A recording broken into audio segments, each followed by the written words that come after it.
change the world? Start off by making your bed.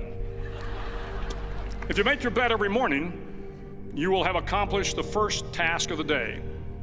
It will give you a small sense of pride, and it will encourage you to do another task, and another, and another. And by the end of the day, that one task completed will have turned into many tasks completed. Making your bed will also reinforce the fact that the little things in life matter. If you can't do the little things right, you'll never be able to do the big things right.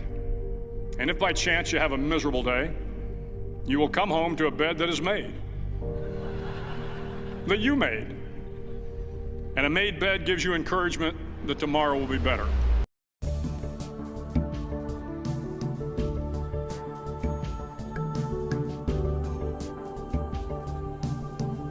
I listened to part of your radio show from Tuesday, and Tuesday. sounded like you got a nice rainstorm. Yeah, we did. We got a half inch that night before, type thing. I think it was good, Monday yeah. night. We got a half inch of rain. That's great. Yeah. Most all around the community. Yeah, last week, about a week ago, we got 2 inches. So, Oh wow. but that's been our big rain of the spring, but it helped. So, Okay. yeah, we need more. So, anyway, Jeff is not going to be with us. I don't know if you saw his message or not. I saw the message. My heart breaks for what he's having to deal with right now. So I know, mine too. yeah. And Paul is, I believe, traveling. I don't think he'll be with us. So you and I are going to have to Okay. hold the fort. Any word from Zach? They haven't seen anything, but he could join at any time. Okay. I didn't see a confirmation of any kind. So I thought I saw him send an email to the four of us about something, but down there in southern Arizona, or yeah, he sent a link. Something about mainstream media. And, Right. Yeah, it was a link was he about. the one that sent the Gallego stuff out about Gallego and Swalwell. I sent that you? that to you. You said that. Okay. Yeah, that's pretty interesting stuff. Bestie friends, boy. That's the kind of friends you want to have, right? Amen to that.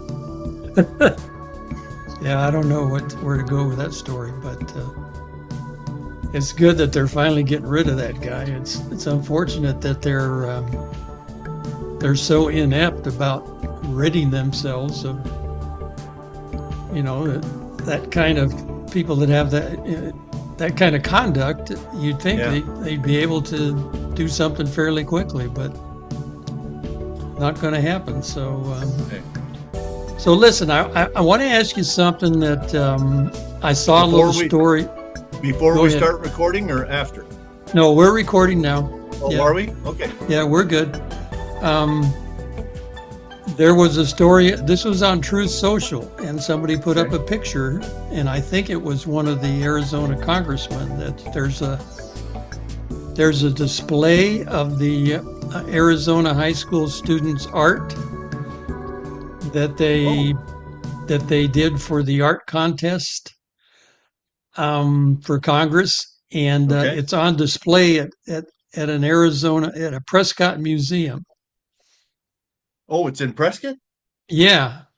Oh, I didn't know if you knew about that or not, but I did not. yeah, you can share that maybe with your radio audience too. Okay. And I don't remember the name of the museum. Was it the Fippen or what? Yeah, that's it. The Fippen. Yeah. It's a Western museum usually, but Yeah. I'm sure Yeah, they they've could got all the art that I accommodate. guess the Arizona students put together is on display there, and it didn't say how long it was going to be there or anything. So might be kind of All right. interesting to take a Yeah. looky.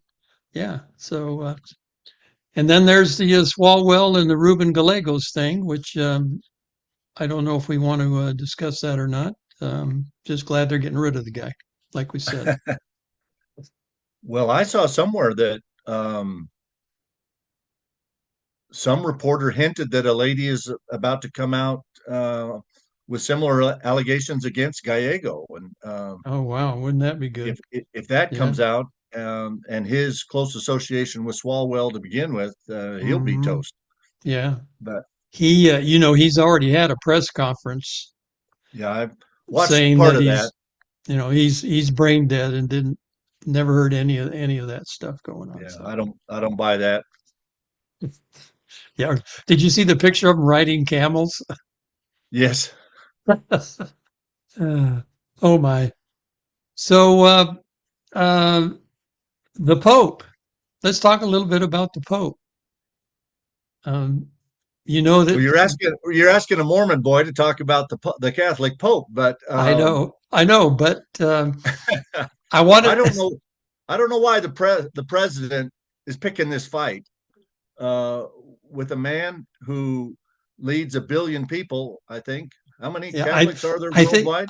I think it's because Axelrod went over there. Obama's guy went over there, and the day after he gets over there, the Pope starts saying all this stuff, and I think that's why Trump jumped in.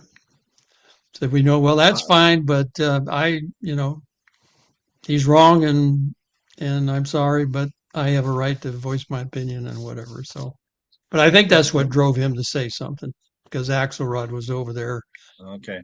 Yeah, Well, and of course the Pope isn't supposed to get political, but why would you host Obama's, you know, number one confidant in the White House for 8 years? Why would you have him over there talking to him? So I don't know. I don't know. Yeah, I I think the president is um, not doing himself some favors right now, and being in a fight with the Pope, no matter who started it or what it's about, um, is one of them. I think the statements about what we have or haven't accomplished in the war with Iran is not really going as well as I hoped it would. I mean, all I heard for a week and a half from the president was we completely destroyed their navy, we completely destroyed their air force, we completely destroyed all of their missile capabilities, but they're closing the Straits of Hormuz, and we need a bunch of guys from NATO to help us open it. That doesn't jive with me. yeah, If we've done that much damage to the Iran military, uh, how are they still able to close the Straits of Hormuz? yeah. Um, and I then finally, after a couple of weeks of that, then he says, "Okay, we're going to open the Straits of Hormuz and we're going to take care of it." Then he said, "Now we're going to blockade the Straits of Hormuz," and it's. yeah, I mean, I talk to family members and friends who are not as ardent supporters of Trump as you and I are, yeah, um, and it's not coming across to the average American very well. yeah.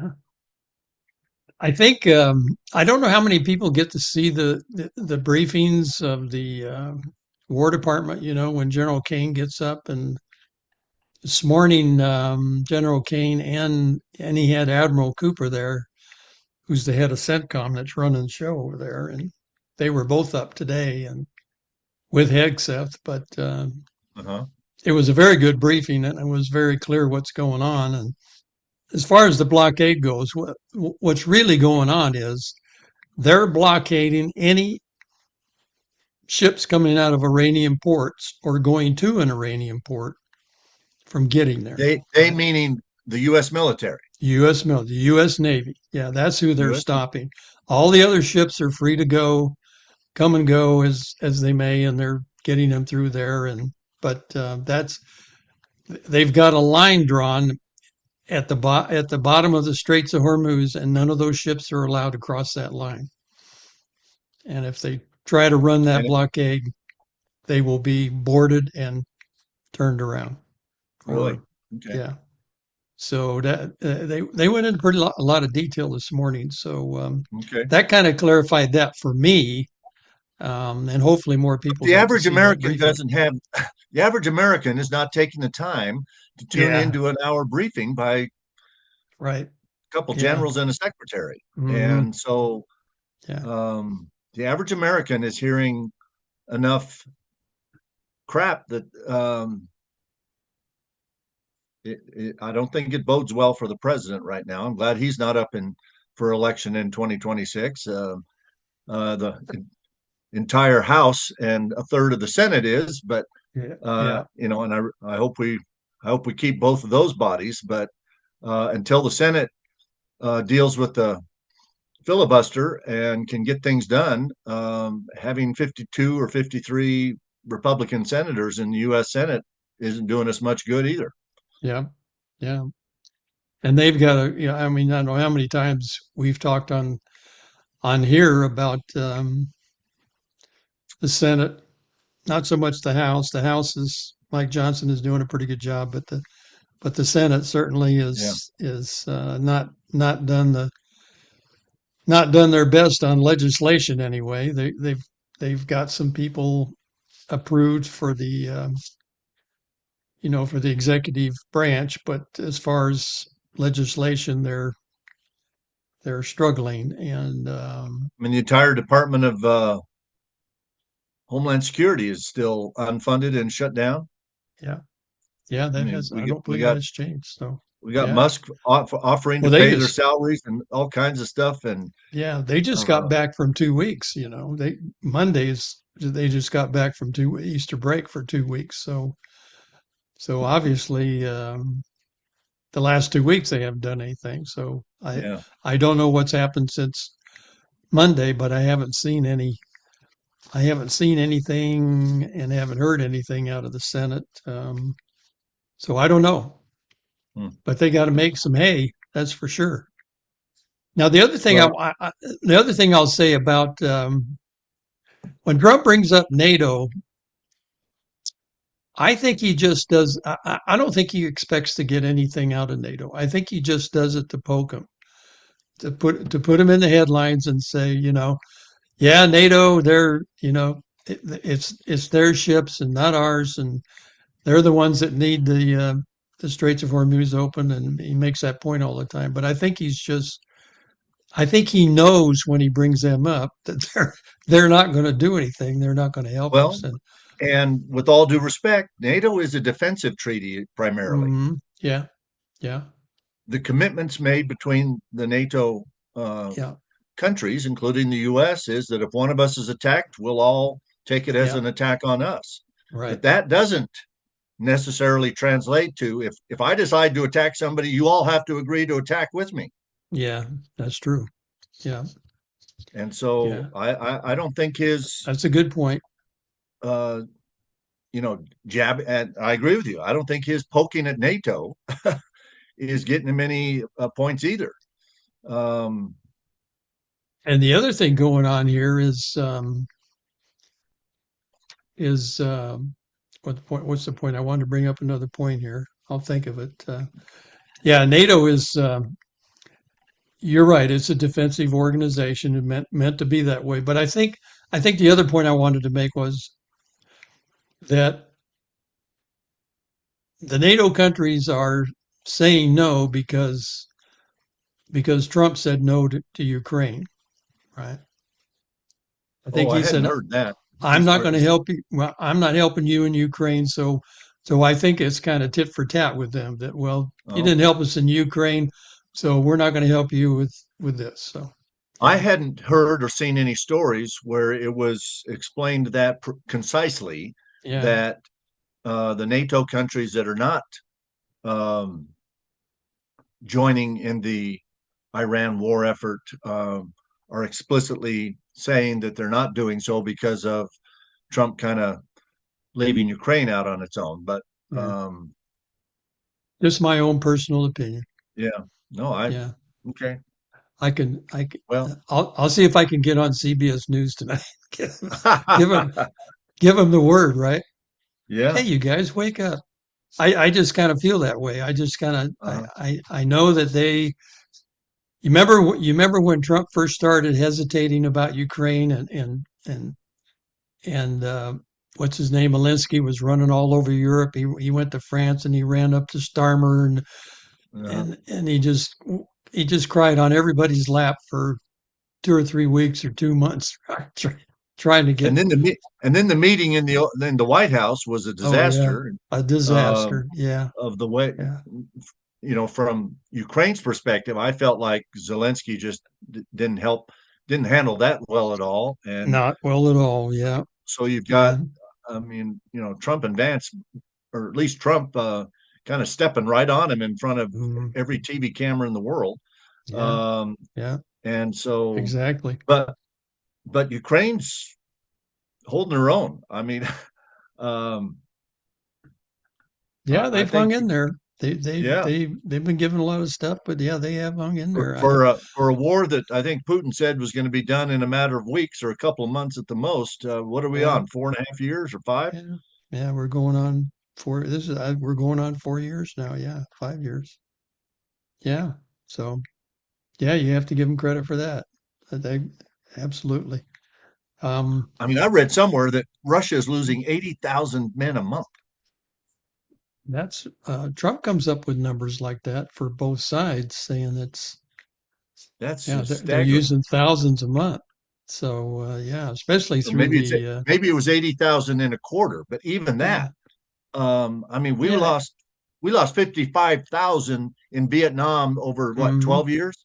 yeah yeah And look at the, yeah the embarrassment and the stain that people kind of um, yeah exactly. gave the United States. And, I get a little touchy on Vietnam because I think we won the Vietnam War. But Oh, then we did. Yeah, yeah, we uh, did. and then we withdrew. And when they, crossed over the 57th parallel or whatever it was and Collapsed. invaded, Yeah, yeah, invaded a second time, we didn't have the political will to yeah. send people back into. So, um, but Yeah, we that's repelled exactly the what North. happened. Yeah. Yeah, we repelled the North Vietnamese. We successfully defended, helped South Vietnam defend itself hmm and maintain its border. And Yeah. then we removed so much of our troops that when the North invaded again, we couldn't help them fast enough, and we didn't help them. I mean, Yeah. by that time it was Ford and a new Congress, and they just weren't gonna. Give any money. Yeah. Yeah. Yeah. So, They cut off all the money. but the Yeah. point I was trying to make is, we lost 55,000 men in Vietnam, and for Russia to lose 80,000 a quarter. Yeah. Yeah. I Um, know. It's horrendous. Yeah. Yeah. Yeah. It's really adding up. I don't know how many total they've lost, and nobody seems to really know what those numbers are exactly. yeah. But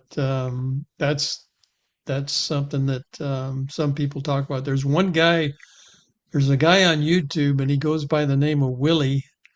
He's an English guy and British, and he has a pretty good YouTube show where he kind of goes through those numbers and tells people why he believes that's the count, both for Ukraine and Russia.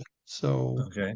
So people want to learn about that. And I wanted to, by the way, I want to let everybody know that while we were talking about the briefing this morning, I'm going to include part of that briefing in this show as either a intro or a trailer, so more people can see it that maybe didn't see it, that wouldn't take the time to see it, so they can hear it. So we'll add that to this Okay.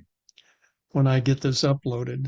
Um, So, President Trump is going to be in Las Vegas today at a no tax on tip roundtable. Okay. I And don't then think in that's, Arizona in a day or two or something, isn't he's close to being Phoenix tomorrow.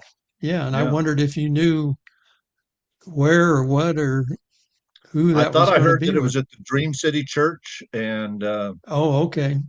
Yeah, and they've met there before, right? yeah, right. Yeah. Is that a big venue? Not too big. I don't. Yeah. I mean, if it's the same one I used to visit um, when I was Secretary of State, and they were doing some really good things to uh, help homeless folks really get off the street, and abandoned women and families and children. I mean, there's some really good things that were happening um, at that Dream City Church.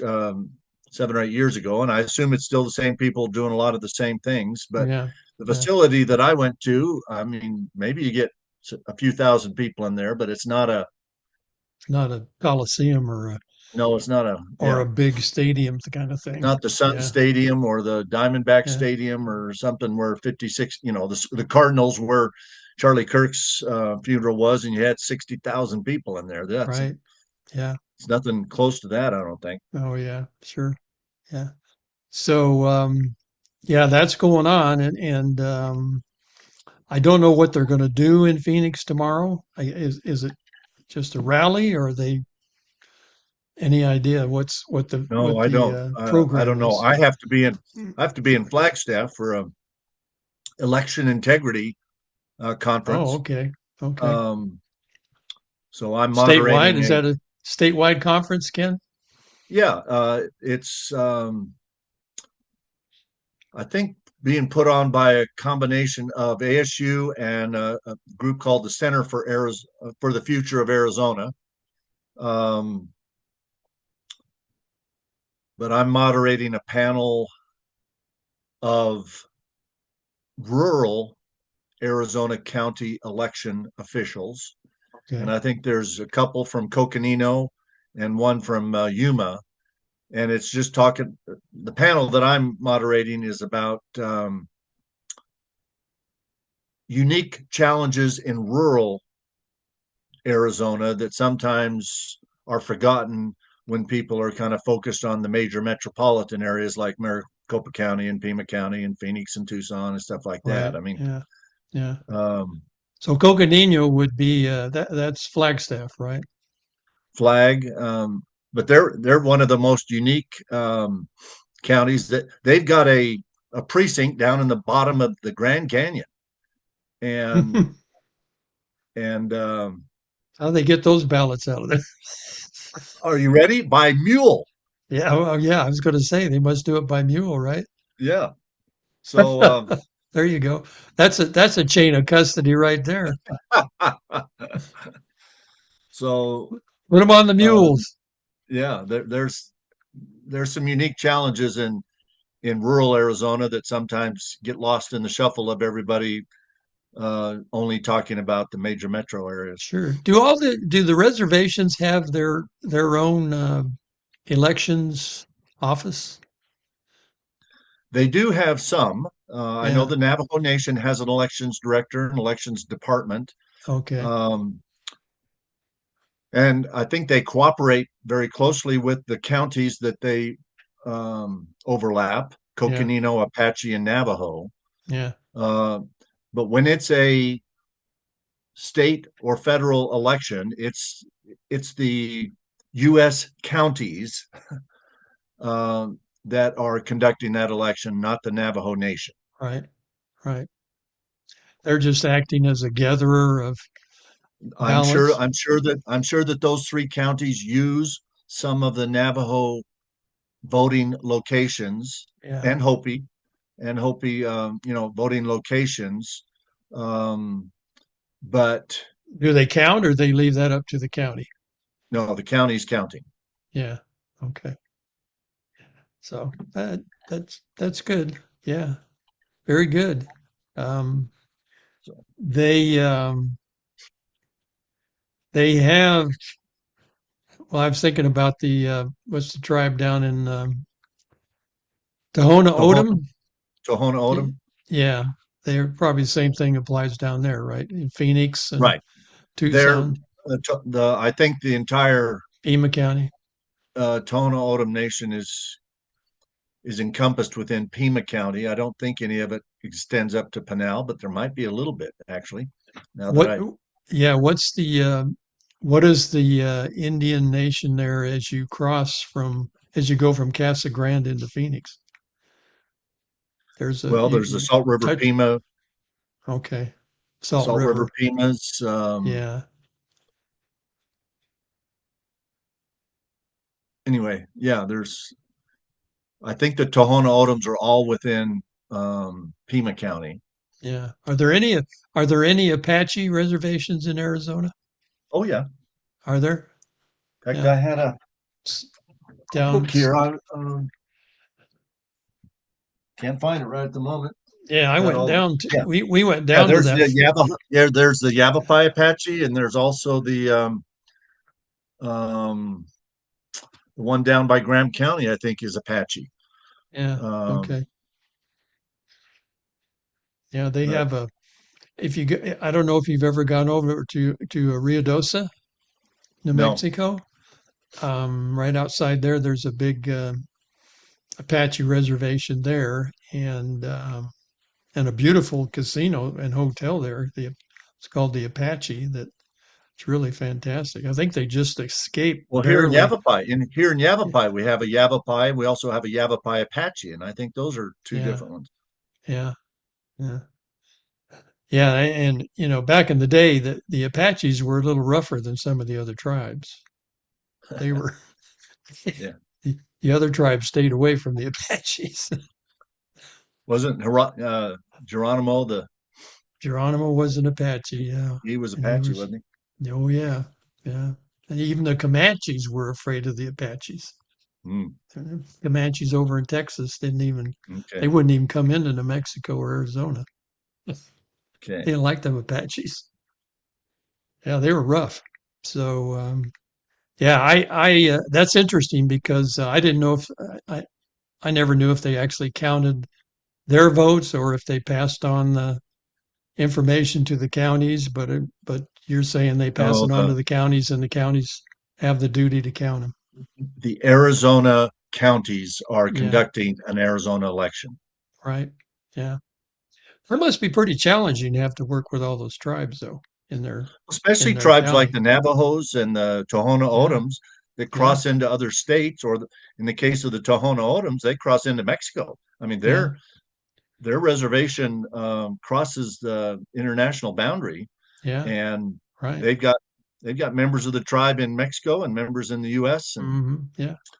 Well, um, Grijalva always used that as an excuse to not let Border Patrol in southern Arizona, right? yeah, Because they right. couldn't get on the reservation. So yeah, he set that little deal up pretty good.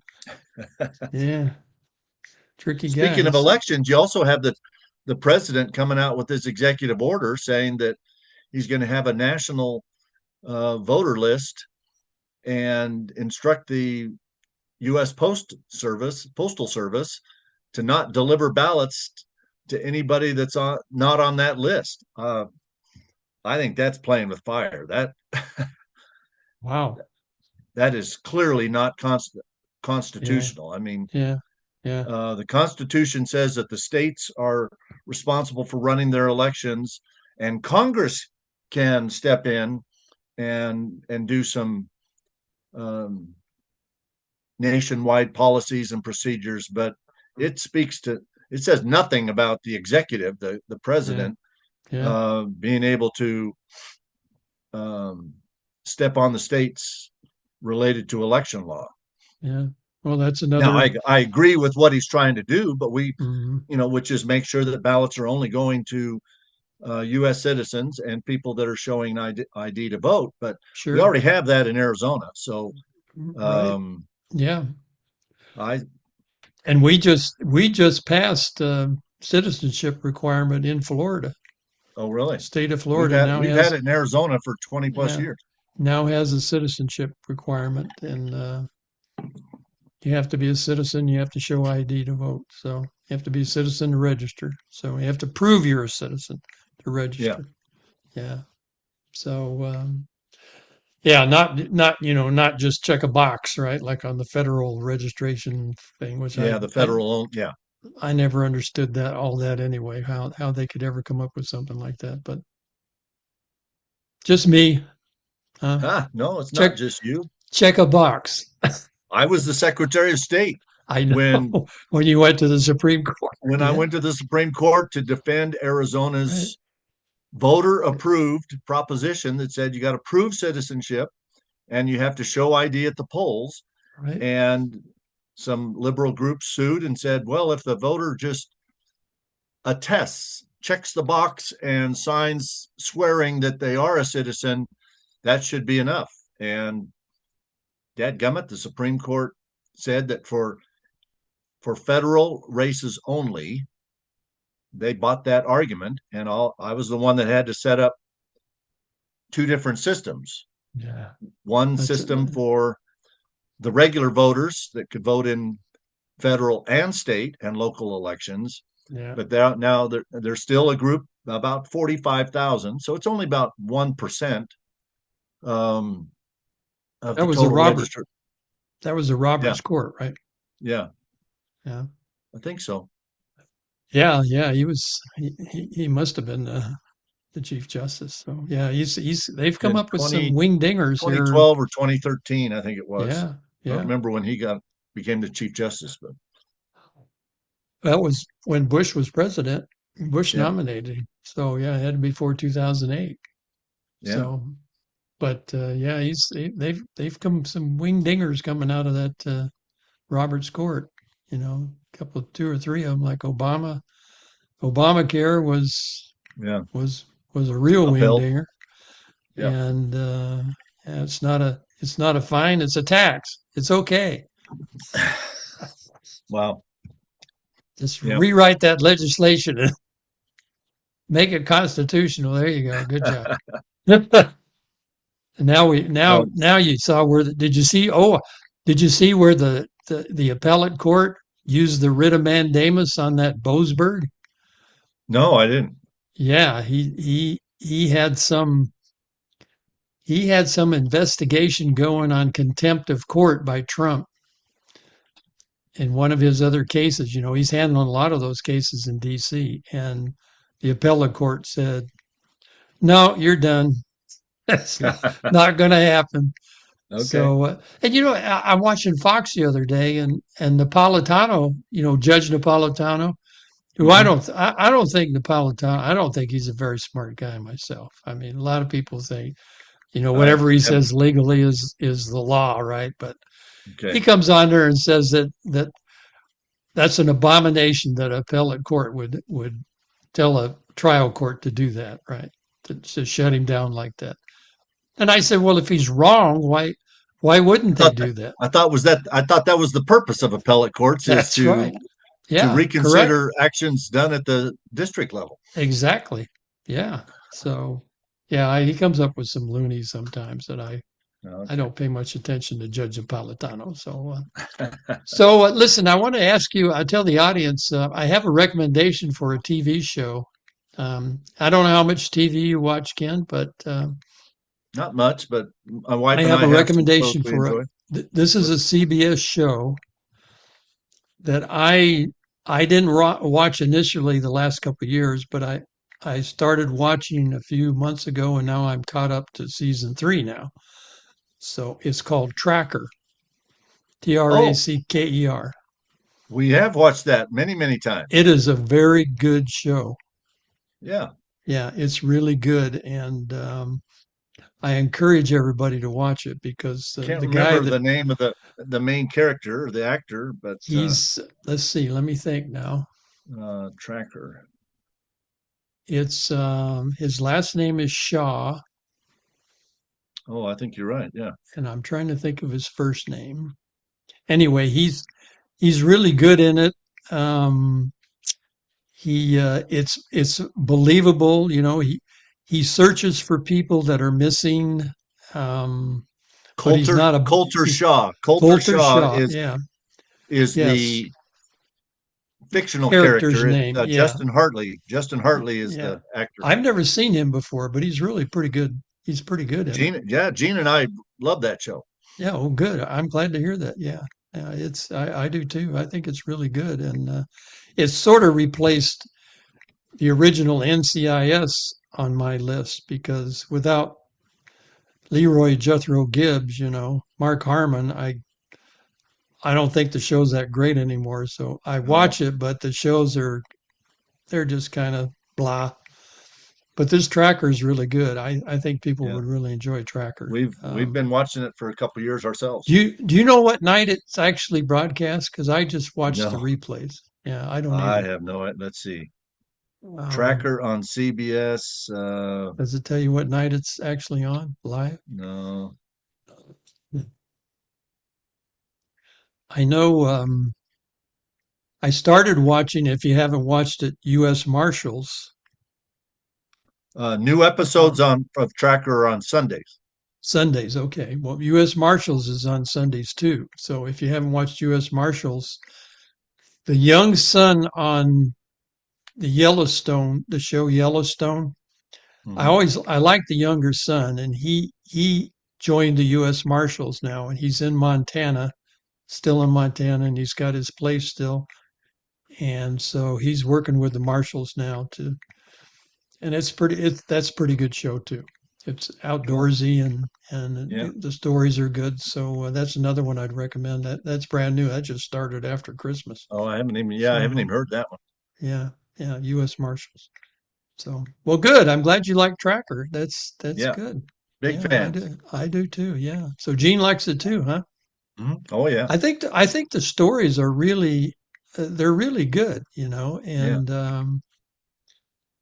and the things that he runs into, the obstacles he runs into, pretty interesting stuff. So, and like I said, he's not a bounty hunter. He's not, you know, he's looking for people that are missing. He wants to help people that need help finding somebody that's missing. It can be children, Yeah. can be Yeah. grown people, whatever, whoever it is, and whenever it happens. So, some of them are cold cases. Most of them are not. Most of them are just Yeah. things that happened in the last 24 hours. So, and Right.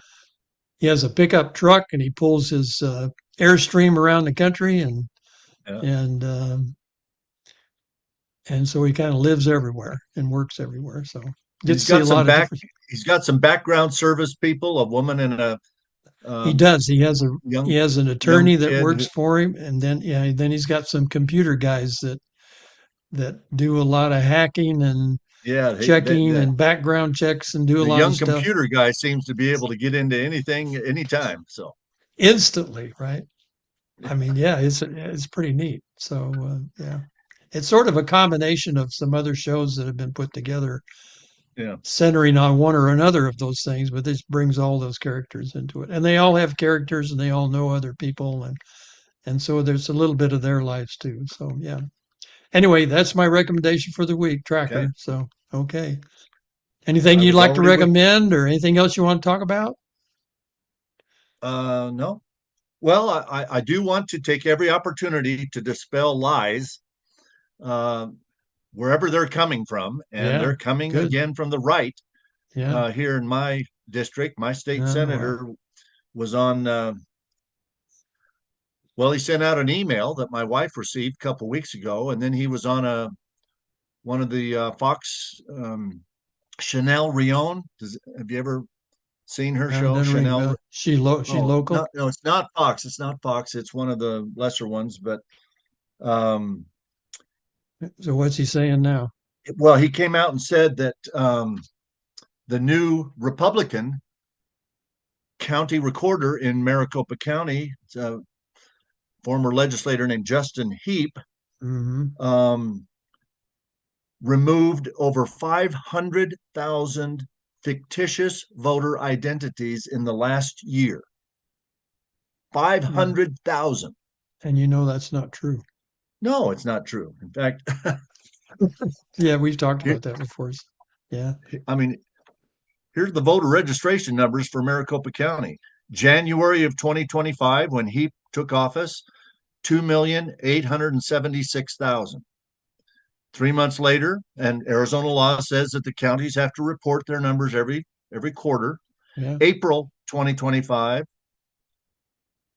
went up from 2,876 to 2,885, went up 9,000. By July, it went to 2,906. By October, 2,929. And just a couple months ago, January, we should have some here soon, but January it went to not 2,940.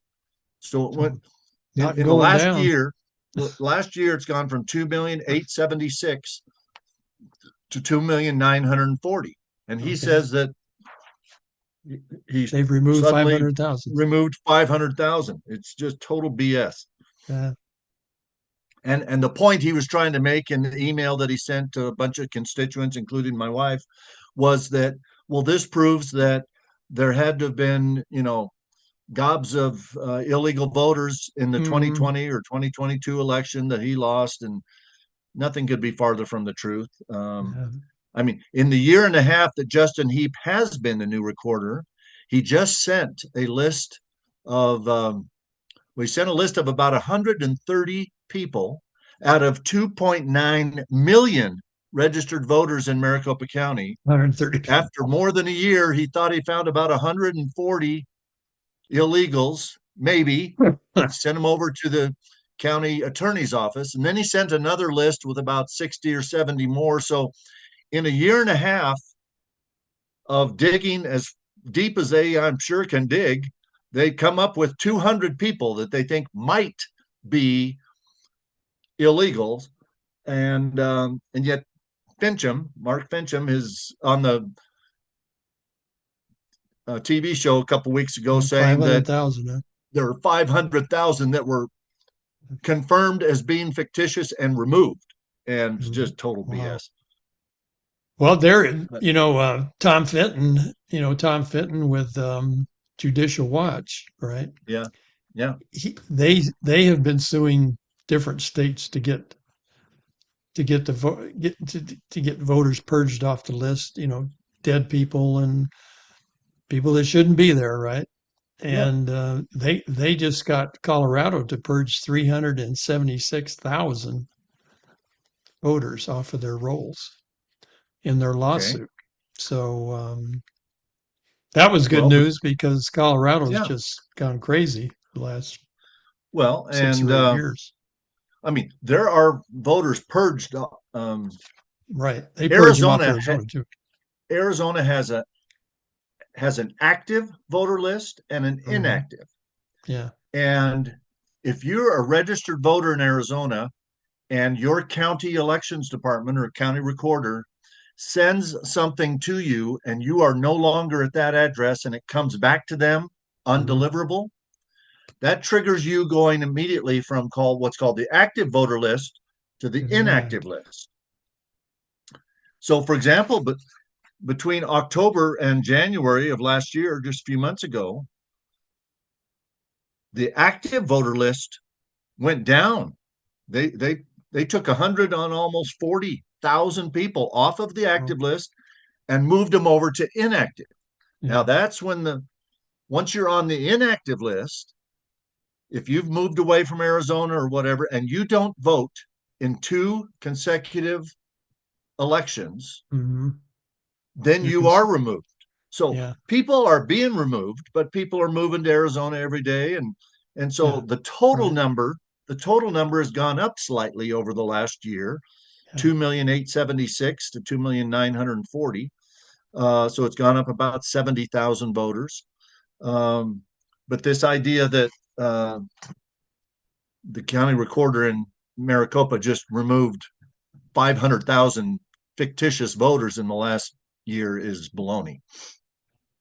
Well, So, it's not the first baloney that he's processed, right? no, it isn't. But I'm going to keep calling. I'm going to keep calling every time I catch him There you go. lying to the public.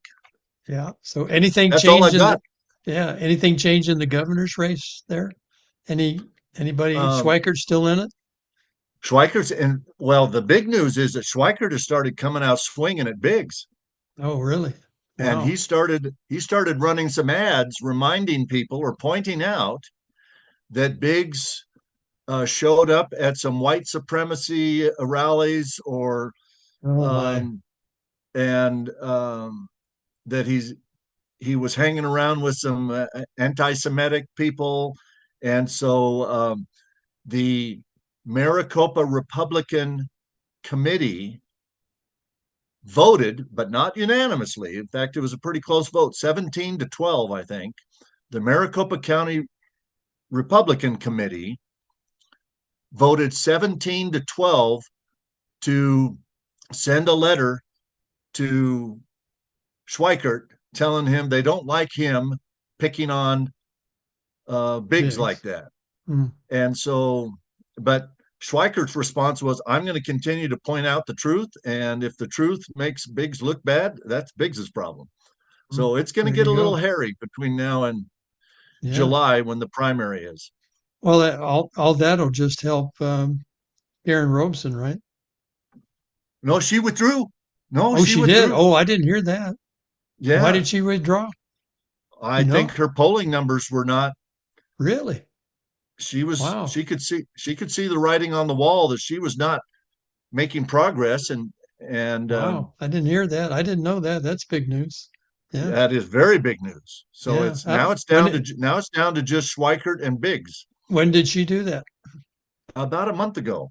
Mm, wow. Um, Interesting.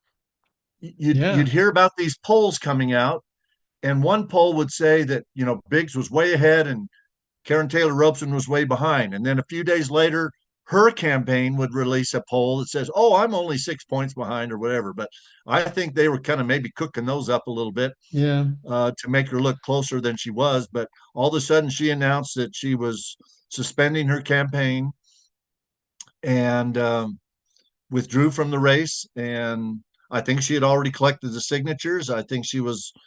But I don't think her name's going to be on the ballot. I think she withdrew early enough that it'll just be there's a couple of small candidates or small drawing candidates. They're Yeah. not small, but it's going to come down to Biggs and Schweikert, and Biggs is still showing a pretty hefty lead over Schweikert, but Schweikert's swinging hard with some Wow. criticism Interesting. of Biggs that a lot of Biggs Yeah. supporters are pretty upset about. I really hate to see our guys go there too, that anti-Semitic stuff. I don't know. I just hate to see It's that come out. It's, you know, I agree. politics. I Yeah. agree, but it helps make the point that I've been making for years, and that is, if the Republicans go too far right Yeah. in somebody that they nominate, then when they run in the general Hmm. and can't get enough of the independents in the middle, Yeah. I mean, that's how we lost. That's how Kerry Lake lost the governor's race, and that's how Kerry Lake lost the Senate race. Oh yeah. Has she endorsed anybody? I don't know. I mean, she I can. She's not a Yeah. political person. She can endorse whoever she wants. So Well, she's still I just the wondered head if of she that. endorsed. Yeah. Isn't she still running that I heard. I think so. Yeah. I think Voice of she's still. America or something? But I'll tell you one thing. She's down here at Mar-a-Lago a lot. is she? Oh yeah, yeah. She's down here a lot. So she got something going on. Of course, she's working for the Voice of America now. Yeah. Running But that. she tried to So fire a bunch of people, and then the courts with mhm. overturned that, and so I So don't know if she's. some stupid judge now is stopping Trump from building his ballroom, Yeah. and he's How, paying for it, right? how do these I I don't don't get know. it. I don't I get how don't these either. judges think that they can have an opinion on anything and I don't. everything I don't and either. stop the Yeah, executive from doing executive type stuff. I don't know. I mean, Presidents have modified the White House for years and exactly. years. Bowling Yeah. alleys and gardens and rooms and, I don't get it. yeah, I don't either. It's crazy. So, yeah. Well, thanks, Ken, for coming on today. I appreciate it. It's good to see you. I'm glad you guys are safe. And you going back All's over to good. Utah pretty soon? I'll be up there in a couple of weeks. I got a bunch of meetings in Phoenix next week that I'm Oh, going okay, to, and then okay. this thing in Flagstaff tomorrow. And so, Well, I'll let you know if there'll be a show next week or not, and okay. we'll keep praying for Jeff. And I ask Yeah. all the audience to send your prayers and well wishes to Jeff because he's going through a hard thing right now. So Yeah. very difficult. So I don't want to go into any more about it, but pray for him and pray Yeah. for his wife. So Yeah. and we'll pray that Paul gets back safe and sound and he'll join us next week. If we have a show next week, it'll be probably you and me and Paul. Okay. But we'll see. Anyway, thanks, All right. Ken. Appreciate it. Appreciate it very Thanks. much. Thanks, Don. Yeah. And thanks, everybody, for watching 4 Men in America. And we'll say goodnight and God bless America.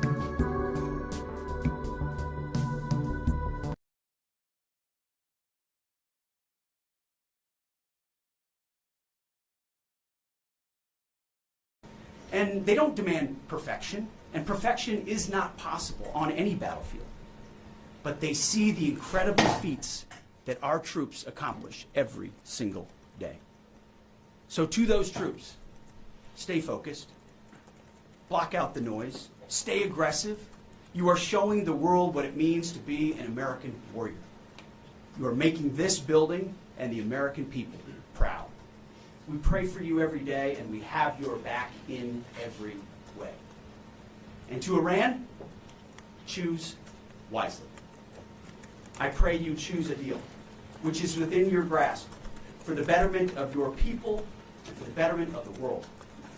In the meantime, the War Department is locked and loaded. Mr. Chairman, over to you. Thank you, Mr. Secretary, and good morning, ladies and gentlemen. Thank you for being here today. Last week, the President of the United States directed a ceasefire that temporarily paused major combat operations in Iran. The unprecedented effort by America's joint force during Operation Epic Fury set the conditions for this ceasefire. And as the Secretary said, I'd like to emphasize during this pause that the United States Joint Force remains postured and ready to resume major combat operations at literally a moment's notice. This morning, I'd like to give you an update on the ongoing blockade in the CENTCOM AOR area of responsibility.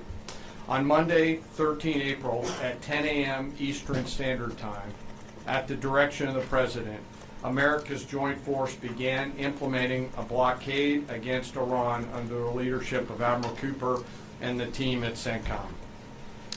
Let me be clear, this blockade applies to all ships, regardless of nationality, heading into or from Iranian ports. The U.S. action is a blockade of Iran's ports and coastline, not a blockade of the Strait of Hormuz. Enforcement will occur inside Iran's territorial seas and in international waters. In addition to this blockade, the joint force, through operations and activities in other areas of responsibility, like the Pacific area of responsibility under the command of Admiral Paparo, will actively pursue any Iranian-flagged vessel or any vessel attempting to provide material support to Iran. This includes dark fleet vessels carrying Iranian oil. As most of you know, dark fleet vessels are those illicit or illegal ships evading international regulations, sanctions, or insurance requirements. More than 10,000 sailors, Marines, and airmen, over a dozen ships and dozens of aircraft are executing this mission. And let me walk you through this operation a little bit. Please go to the first slide. First to the graphic. This is taken before the blockade began. North is up. You can see the blockade line here in the center of the graphic, denoted by the red dashed line.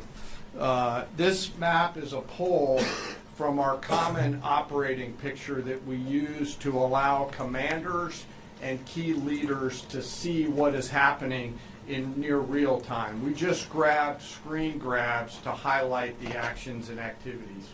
What is not shown is how incredibly congested this area is and the incredible work that our sailors are doing to ensure that they can work in and around an incredibly busy water space. What is also not depicted here is the massive force of fighters, intelligence aircraft, helicopters, and other embarked forces, to include aerial refueling tankers that are up overhead this blockade area. You'll note that the U.S. forces are in blue, Iranian ships are in red, and as we started this blockade, there were 7 ships of interest that were of concern for U.S. Central Command. Through a variety of intelligence tools and with the assistance of the Office of Naval Intelligence and other intelligence agencies, the force began to hunt for potential interdictors at 10 a.m. Eastern Standard Time. Next slide, please. It's now 12:40 Eastern Daylight Time. 2 hours and 40 minutes into the blockade as attempted blockade runners attempt to hop the line. U.S. forces began to commit. Out in front of them was a range of intelligence, surveillance, reconnaissance, and tactical assets. And immediately these runners began to see, sense, and feel America's combat power compressing upon them. The lead ship, normally a destroyer as depicted here, along with air power off of the USS Abraham Lincoln Strike Group, began to move towards those ships. At each point, the United States Navy will transmit a warning. A young sailor, normally on the bridge of one of those destroyers, a junior officer, picks up that mic and transmits, and I quote, "Do not attempt to breach the blockade. Vessels will be boarded for interdiction and seizure transiting to or from Iranian ports. Turn around or prepare to be boarded. Prepare to be boarded. If you do not comply with this blockade, we will use force." And as this message is being transmitted, as I mentioned earlier, those shipmasters can literally see, sense, and feel the pressure around them. It's a finely tuned machine, rehearsed multiple times, and executed now 13 times since the blockade has begun. Next slide, please. We're now 24 hours plus into the blockade. You can see the turning around of multiple ships, 12 of which stayed inside the blockade line, one of which not depicted off to the eastern side, turned around before even attempting it. Any ship that would cross the blockade would result in our sailors executing pre-planned tactics designed to bring the force to that ship, if need be, board the ship and take her over. And that includes a series of escalated force options, which could include warning shots and others. Next slide. The final graphic shows taken at 11:20 p.m. the night of 14 April. You can see that the captains of all these ships have made the wise decision not to move, transit, or run this blockade. As I mentioned, so far 13 ships have made the wise choice of turning around. And as we continue to hold this blockade at the order of the Secretary and the President, any vessel that compares to comply with our instructions will be dealt with accordingly. As of this morning, U.S. Central Command has not been required to board any particular ships.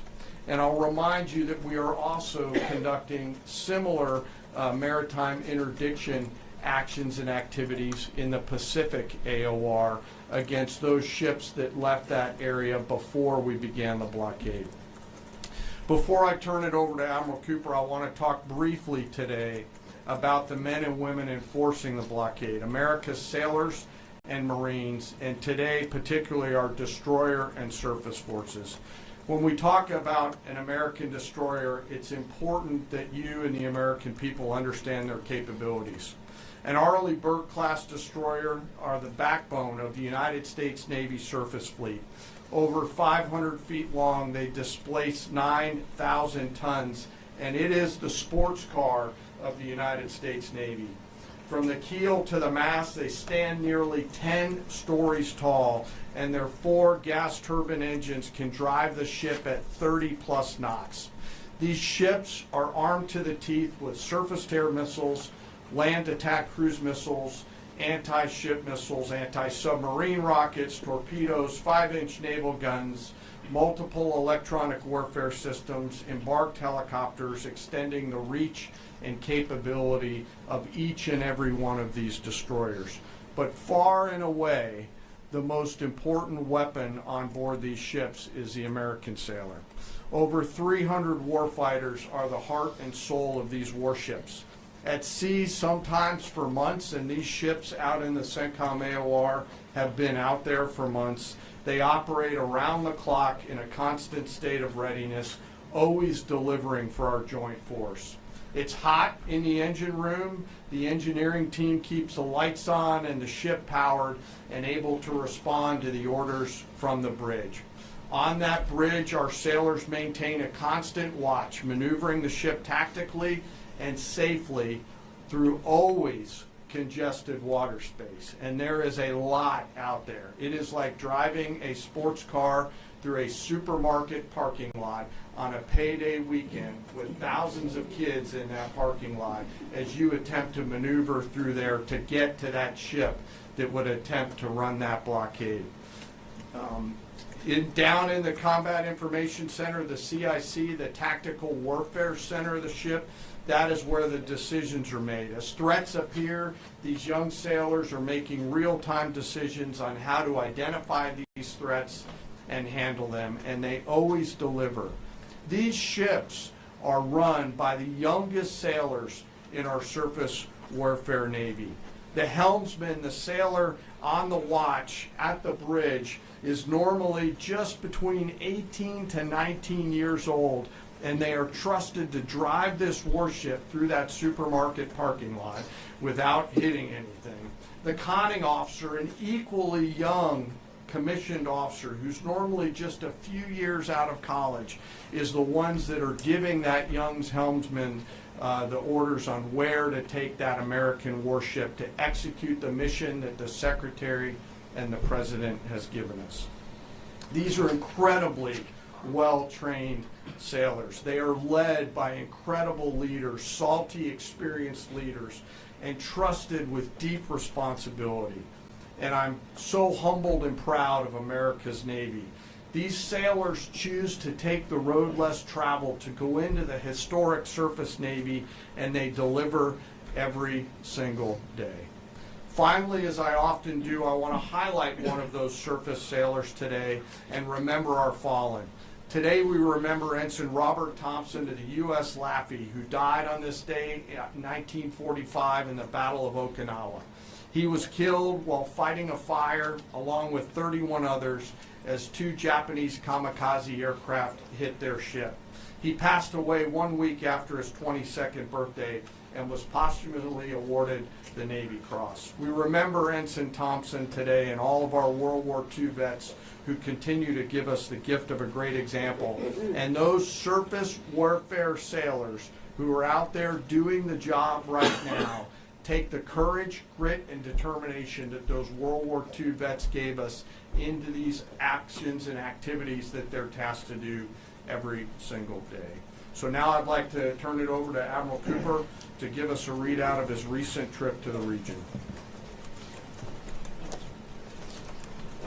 Well, good morning, and Mr. Secretary, thank you for the kind invitation, and Chairman, great to join you. It's a real honor to be here representing the more than 50,000 American service members deployed throughout the Middle East today, supporting operations. And it's great to have the opportunity to highlight the tremendous efforts our warfighters operating forward and the important partnerships with regional allies that continue to thrive. In fact, yesterday I returned from my second trip to the Middle East in the past 15 days. 2 very different visits. One during our offensive operations against Iran, and the second, in this most recent trip, during the ongoing ceasefire. Very different. During both of my recent trips, I visited with our troops who were deployed across the region in more than 70 different locations, in a distance that largely spans between Florida and Arizona. I've long believed that every success that we have starts and ends with our people, and boy, does this shine through brightly.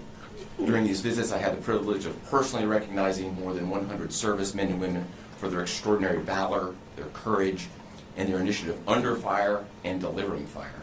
And every time I interact with these young men and women downrange, I am deeply inspired by their courage, their resilience, and their unwavering commitment. The stories are remarkable. In many cases, you've seen this play out over TV. Fighter pilots, in many cases, you've seen this play out over TV. Fighter pilots who took out Iranian missile launchers in the moments prior to their launch against Americans and our partners, and who hit key military targets in and around Tehran on the attack more than 13,000 times. I met with some of the teams that helped to bring our F-15 airmen home safely from Iran and heard first-person accounts of the stories. Absolute heroes. I spent time with our troops who are employing cutting-edge tactics and technology for the first time in warfare. I won't be able to talk about what those are, but these young men and women are breaking new ground. It's incredibly inspiring. I met with teams who launched our own one-way attack drones into Iran. These were originally Iranian-designed drones. We brought them back to America, took the guts out, put a made American stamp on them, and fired them right back to Iran. Very effective. Met with teams who are employing AI every single day to help us sift through vast amounts of information to help us make decisions faster. And importantly, humans are always in the loop in this process. I met with our Space Force teams and our cyber specialists, whose work cannot be discussed, but who serve with indispensable impact. I met with our logisticians and sustainers all over the region. There is just no military that executes logistics like the U.S. military. This group is doing exceptional work, moving thousands of tons every single day. I met with our air defenders who shot down Iranian ballistic missiles. My message for this group in particular is that their actions most certainly saved thousands of lives across the Middle East during Epic Fury. And all told, my personal assessment is, after these couple of trips, is our troops are highly motivated, they're focused, they're vigilant, and they're ready. And they're using this time to do a couple of things. We're rearming, we're retooling, and we're adjusting our tactics, techniques, and procedures. There's no military in the world that adjusts like we do, and that's exactly what we're doing right now during the ceasefire. A little note about partners.